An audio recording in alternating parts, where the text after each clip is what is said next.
Olá galera, mais um vídeo aí dessa ilustração do Gengis Khan. No primeiro vídeo eu fiz o esboço e defini um pouco as linhas, igual vocês estão vendo aí. E nesse vídeo eu vou fazer um esboço de cor ali, primeira coisa, depois vou finalizar a linha e por final fazer separar os elementos ali da imagem, né? Vocês podem ver que a primeira coisa que eu fiz foi jogar um vermelho no fundo para tirar o branco da imagem ali, que no momento em que eu estou fazendo esses estudos de cor, eu gosto já de tentar já de cara deixar o geral da imagem mais próximo do que eu quero no final. E como a cor que eu queria que predominasse ali fosse o vermelho, eu já joguei um vermelho de cara no fundo ali. Esse estudo de cor eu estou fazendo só numa camada abaixo da linha ali, para eu ter uma ideia mais ou menos do clima da imagem que eu vou querer no final, né? Aqui nesse momento eu ainda não, tipo, essas pinturas e tal, essas manchas que eu vou colocando, não é nada que vai ficar de fato pronto ali no final, né? São só parte do processo mesmo. Então eu fui fazendo as manchas e é legal que esses estudos de cor que a gente pode fazer sem se preocupar, assim, né? Pode ir manchando e testando, mudando as cores e tal, enquanto a imagem ainda não está finalizada totalmente, né? Então é bem mais tranquilo. Sempre recomendo fazer esses estudos, às vezes até fazer mais de um, né? Às vezes enquanto eu estou fazendo a ilustração e ainda estou com as miniaturas ali, né? Antes de detalhar elas, eu faço vários esboços de cor, assim, para ver qual delas que funciona melhor, né? Qual paleta de cor ali que rola mais para eu aí sim eu ir finalizando, né? Nesse caso, como a composição já estava definida, eu fui fazendo os testes de cor ali na própria imagem mesmo e acabou que eu não cheguei a fazer várias, tipo, fazer variações dela não. Fui mexendo ali até ver que funcionava ali mesmo nessa composição que já estava definida. Joguei ali umas cores, vocês viram no fundo, né? A ideia era destacar os elementos, né? Porque cada parte da imagem ali mostra um momento específico da história do Gengis Khan, né? Então eu tinha que criar um contraste ali no fundo para destacar aquelas cenas que estavam acontecendo, né? E aí agora eu vim definindo a cor da roupa ali do personagem em si, né? Baseado, igual eu mostrei, daquelas referências lá do primeiro vídeo. Se você não viu o primeiro vídeo, eu recomendo, porque esse aqui já é o segundo, então às vezes você pode ficar meio perdido, que eu vou sempre fazer referência ao que aconteceu no vídeo anterior. O link dele vai estar junto aí na descrição também. Aí separando os tons dos elementos, eu deixei os personagens dessas cenas ao redor ali numa camada separada do fundo também, só para eu ter uma garantia ali, né? Já que não é uma cor definitiva, né? Para ter uma garantia de que depois vai ficar mais fácil de mudar. Então eu gosto de trabalhar com essas camadas, geralmente, com mais camadas, enquanto eu não tenho certeza do que está acontecendo ali, né? Quando eu não sei se é realmente aquilo que eu quero. E à medida que eu vou testando, eu vou deixando em camada separada para ter a segurança ali, né? Se der errado, eu volto como estava, o testo uma coisa diferente, fica mais fácil. Mas de modo geral, eu não gosto muito de usar muitas camadas, eu geralmente fico meio perdido. Então, eu geralmente tenho a camada de linha, a camada de cor, às vezes o personagem fundo separado, né? Aí vocês estão vendo eu fazendo já a arte final ali, a linha de contorno para esses elementos do cenário ali. Do cenário não, porque são outros personagens ali que estão ao redor, na verdade, né, do Gengis Khan. Usando um pincel ali que eu tenho mais controle de pressão, né, da espessura da linha à medida que eu coloco a pressão na caneta da mesa. E tem uma texturinha também, não sei se no vídeo dá pra pegar bem, mas tem uma texturinha que eu acho bacana, assim, esse pincel. Não é totalmente liso.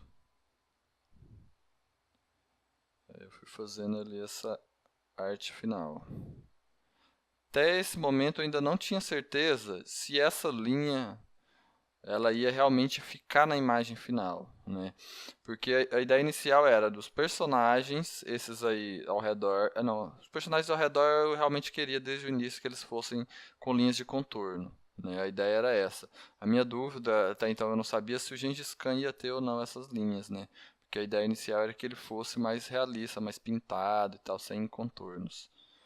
Mas aí acabou que no final das contas ele também ficou com as linhas de contorno porque não estava funcionando a ideia que eu tive ali de deixar esse contraste dele em relação aos outros elementos. Aí para fazer essa arte final aí, para ir definindo bem essas linhas e tal, eu fui sempre recorrendo e olhando bem lá as referências que eu mostrei lá no primeiro vídeo.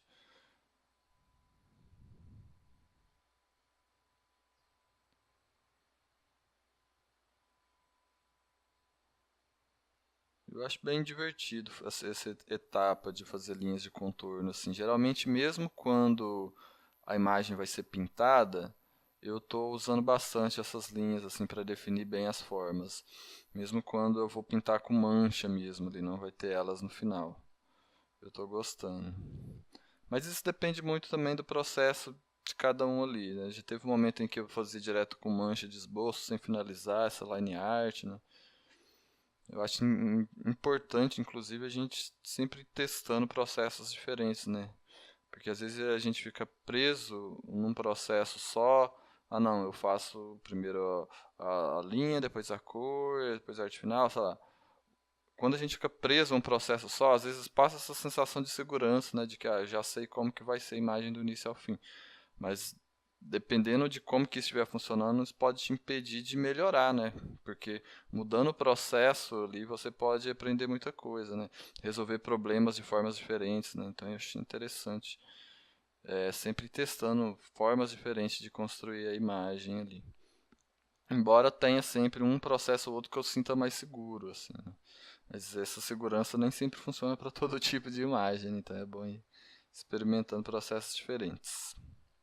Esses personagens segurando tochas aí foram um dos que eu menos curti, assim, no final das contas, assim. Eu tava achando eles muito estáticos e tal, mas pelo espaço que eu tinha ali, não dava para fazer muita coisa, sabe? Às vezes é complicado, né? Porque eles tinham um espaço bem curto ali e tinha que passar a ideia específica, né, dos soldados ali segurando as tochas. Então tava passando a ideia. Não tinha como. Eu pensei em vários processos e várias formas de deixar eles um pouco mais dinâmicos e tal, mas não rolou. Então, também eles não são elementos de tanto destaque na imagem. Então não precisava de ter dinamismo todo e tal, que esse dinamismo era focado ali no personagem principal mesmo, Gengis Khan. Aí o cavalo, em que eu baseei bastante lá nas fotografias, como eu disse, de um museu, né, de cera, assim, que tinha lá a imagem de Gengis Khan, a armadura do cavalo, a armadura dele e tudo mais. Foi bastante interessante. Definindo essas linhas. Tem gente que gosta de fazer essas linhas de arte final em outros programas, porque no Photoshop a gente tem a linha às vezes fica meio tremida, né? Por conta da. Ele não tem nenhum tipo de filtro, assim. Pelo menos é a ideia que passa pra mim, assim. Parece que você tem um controle total da linha e às vezes fica meio tremido. Tem alguns programas, tipo o Manga Studio, que você faz uma linha, uma curva, ela fica mais certinha ali. Mesmo se você tiver tremido um pouquinho, o programa meio que ignora essa tremidinha e tal. Eu já testei e é bem legal esses outros programas. Como eu já estou acostumado a fazer no Photoshop, eu achei mais de boa, assim. E eu gosto um pouco dessa linha de arte final, com bastante variação na espessura da linha, assim, até meio tremida, sabe? Em relação à espessura da linha. E aí eu acabo fazendo no Photoshop mesmo, eu gosto desse resultado. Mas dependendo de como você quiser, às vezes é legal experimentar esses outros programas. O que eu estou lembrando agora é do Manga Studio, mas tem vários outros que você tem maior controle da linha, assim. Aí já fazendo a linha do Gengis Khan, e na dele eu estou usando um pincel idêntico ao dos outros, só que sem aquela textura, né? Então eu tenho esse controle da espessura da linha e tal, mas ele não tem aquele tremidinho, aquele ruído, né, que tem no outro pincel. Acaba que na imagem final, como isso vai ficar bem pequeno, não vai ter tanta diferença, essa variação dos tipos de pincéis ali. Mas até então eu não sabia muito bem o que ia virar, né? Então foi essa a escolha que eu fiz ali.